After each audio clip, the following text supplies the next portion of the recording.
Hey, this is June from Turning Point Life Investment, and this video is for the week ending in December 20th, 2008. So let's take a look at the market again using SPY, starting with a 3-year weekly view.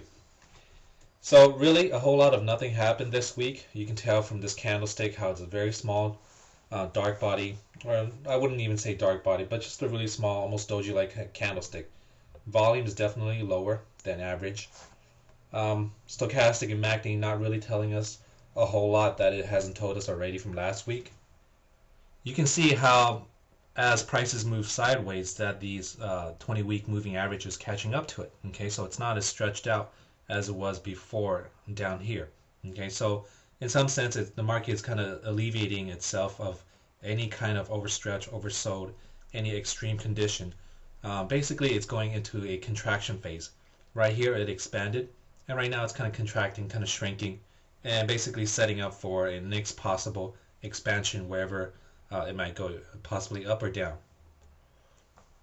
But that's just the nature of the market. You have to understand the market goes between contraction and expansion, right? You have expansion here, contraction, expansion, major expansion actually, and then contraction, okay, and then it'll go through another expansion, right? That's just the cycle, right? So once we know that this is a contraction of some sort, then we have to prepare and find out when the next expansion cycle is going to be. Next, going into a 6-month daily view, like I said, really not a whole lot of things have happened. Resistance right here is right above the 92, or roughly around the 92 as far as resistance, as well as this 50-day moving average. If next week or next couple of weeks the bulls can push higher, there's a slight chance we can possibly hit 100 if there's enough conviction from the bulls to push it up around that level. On the other hand, immediate support right now is roughly around 85, and then also down here 82. So we have this defined range of upper limits at 92 and lower limits around 82. Okay, so if the lower limits or lower support is broken, then there is a pretty good chance that we will come back and test 75 right here. Okay, hourly view, 60 minutes. Just basically a closer look at what really has happened within this week. As we mentioned, resistance slightly above 92, the immediate support right at 85, and of course the next level right here is at 82. Okay, and then obviously if that is broken, then we can probably come back down here to 75, back at this prior low back in November.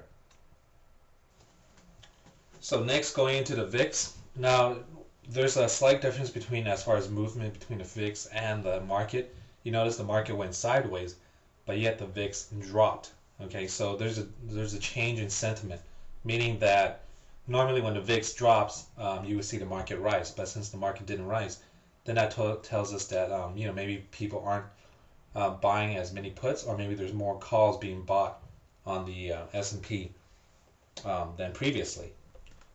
But you can definitely see how the momentum or the sentiment has changed in the traders in the market, simply because, well, even the 20-day moving average is starting to cross under the 50-day moving average. So that's typically bearish for the VIX, which translates to but slightly more bullishness for the market. Okay, we are at some kind of support right here back on election day that was built. Okay, so it's slightly below that, but it's still holding up because it managed to close above that support level.